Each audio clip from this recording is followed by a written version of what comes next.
สบายดีมื้อนี้แอร์เซบรุกสิพาไปเที่ยวเด้อบ่ฮู้ว่าแอร์เซบรุกไปเที่ยวบ่อนใดมากินมักนี่อยู่อันบน Facebook แอร์สิพาไปทางใดแอร์มื้อนี้ ไปกินและแคสโซ่ แกโซบ่โอเค Happy Holiday เขาเอิ้นมาหยังแม่ตู้ Holiday ภาษาแม่นมาดังๆ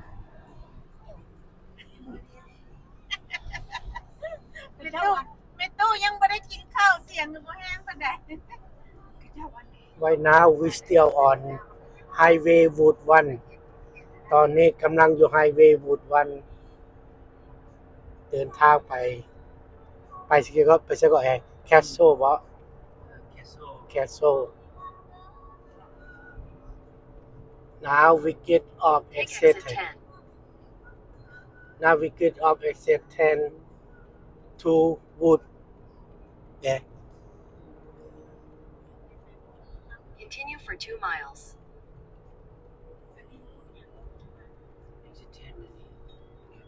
Now we on Wood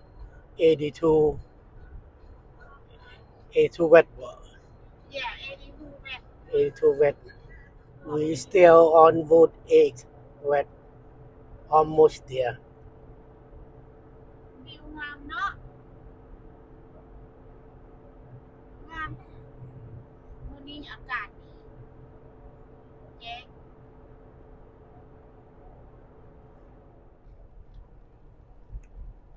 เห็นทางรถไฟนั่นน่ะแม่นอันอันนี้ต้อยทาง โอเค ตอนนี้กำลังสิข้ามขัวไปเบื้องนั้น หัวงามๆเนาะ หัวงามนั่น ชื่อครัวอีหยังวะ รอดังๆแน่ควรก็ ฮัทเจ็ดก็ครัวข้ามไปเบิ่งอันเพโซหั่นแหละเบิ่งอันกระเจ้าขี่เรือ In 1,000 feet, slight right to stay on Connecticut 82 East. โอ้โหได้ใส่ โอ้พุ่นน่ะคักหลาย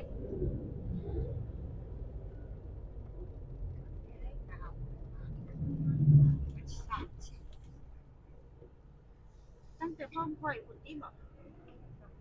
พ่อมมันตอนนั่งลิ้นกับนั่งแดงมาค่ะแต่ว่าอยู่นี่มีต้นไม้หลายอุดมสมบูรณ์ได้เซนเดียโกบ่มีต้นไม้เยี่ยมเลย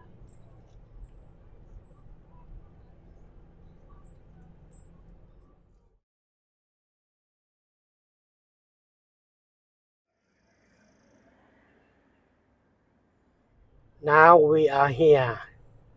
ตอนนี้มาฮอดแล้ว หอดอีไสยังขับรถ Take the next โอ้ย left.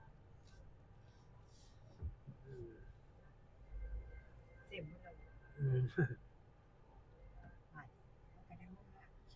อ๋อค่อยขี่รถไปรถแอร์ เลาะไปก่อน อืม จอดให้เขาไปก่อนบ่ ค่อยพูดแอร์ไปสุดผมเออ Head east. ฮอดแล้ว Now we รถคือบ่ให้ here บักแอบ่งามแท้ มาฮอดแล้วเด้อทุกคนเลย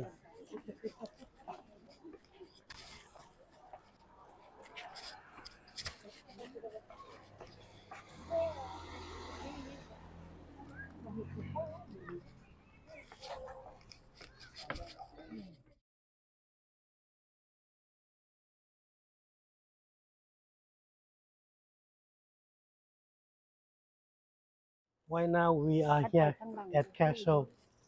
ตอนนี้มาฮอดแล้วสีพาไปเที่ยวอยู่ทางใน I will bring you guys inside see what they look like inside I see you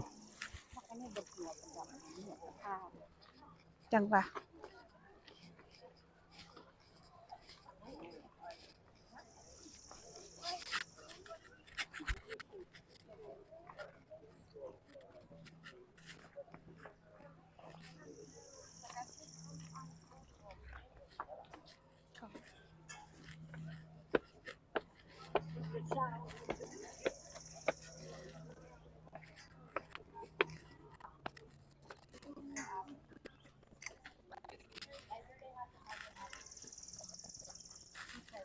จัก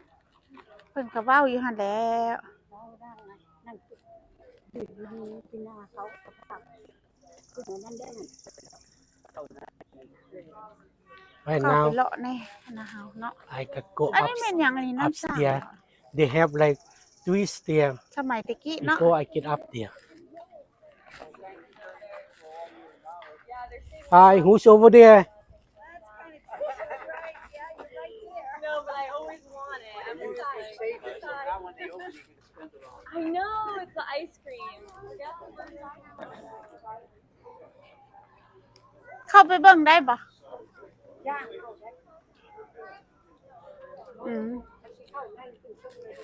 โอ้แม่นว่ะ ตอนนี้อยู่ไสตอนนี้ อยู่ Castle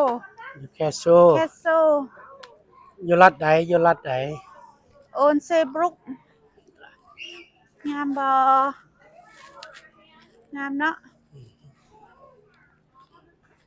เอาทรายอันนี้นะแถวนอก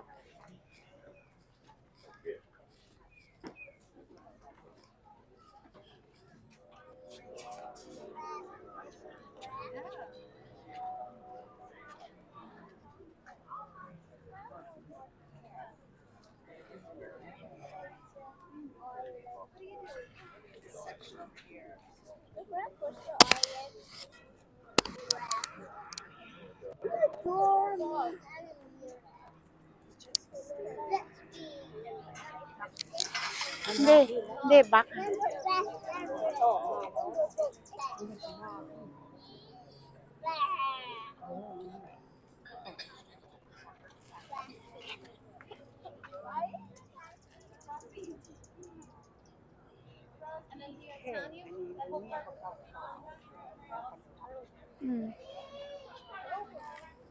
ฮาละมาเห็นเลยเขาบ่เคยเห็นเขาขี่เฮือประมาณ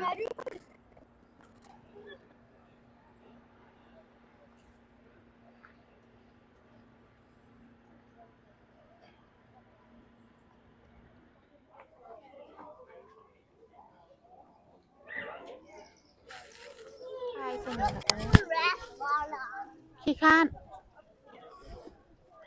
นพายแล้วบ่มีบุญวาสนา ตอนนี้มา ของ ฮอดเด้ แพง อ ๆก็ ทุ มี กคน หัง เด้อ บ่พาย สิถ่ายรูป ขี้ ให้เบิ่งเด้อ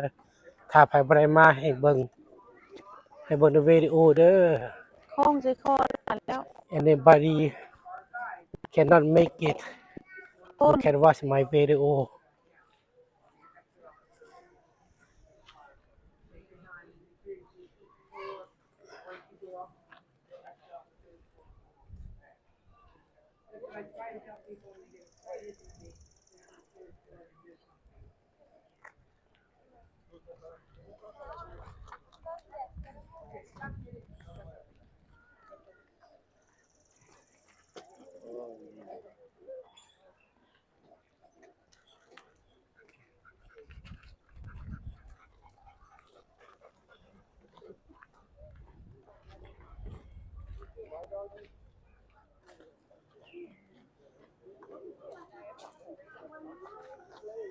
คือจังไปทางอันท่าเรือ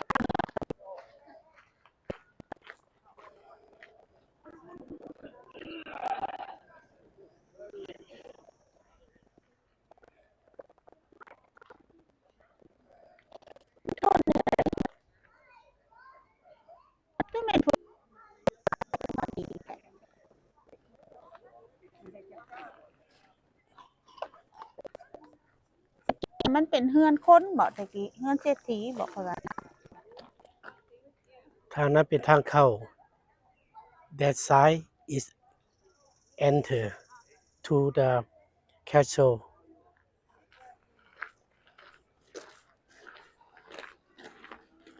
I think this one is like Gram Central Station what people eating there's people still eating here Oh my gracious.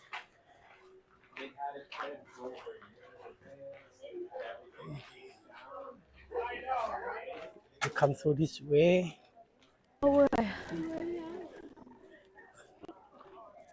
on this side same river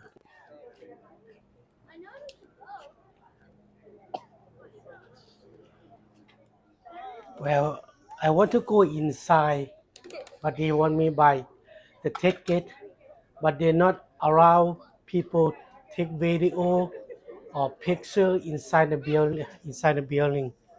So that means I decide not to go in there because they not allow people take เล่นลู video กสิ or เนาะ picture. Sorry about that, guy.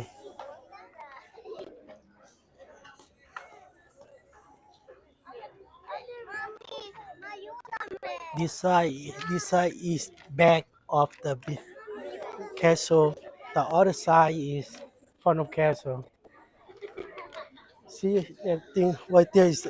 exit only. ตูโน That ก็ is ใส่ the กระโปรง exit มา only. ถ่ายเทื่อหนึงได้อยู่นี่นะ People- แล้วเราคือคน people from มาแต่เมือง inside ฝรั่งบ่ come outside. มานำเฮานี่แหละ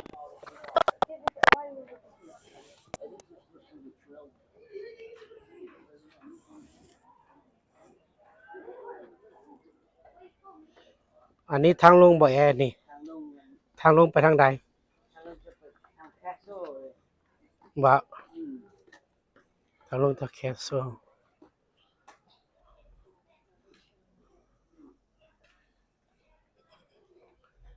This the way go down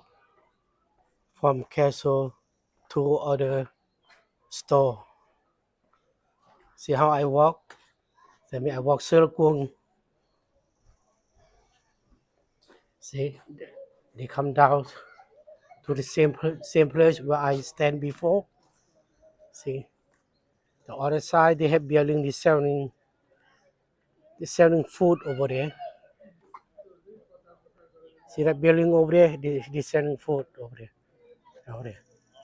Food and drink and gift.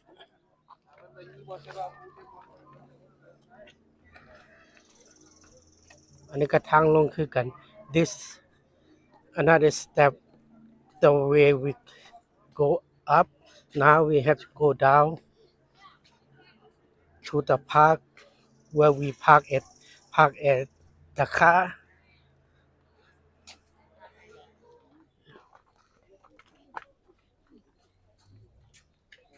ย่างไปรถตัว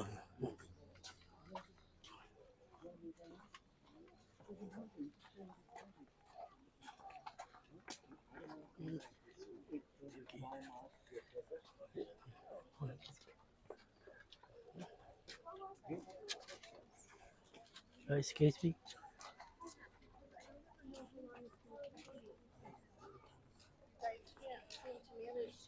To do the things that you need to do.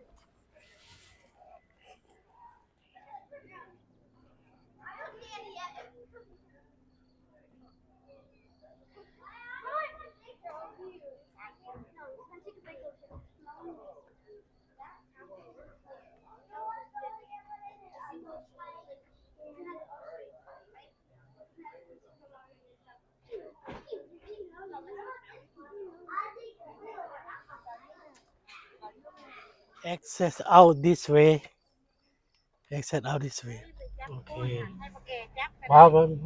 บนทางออก This is access way out. Look like this.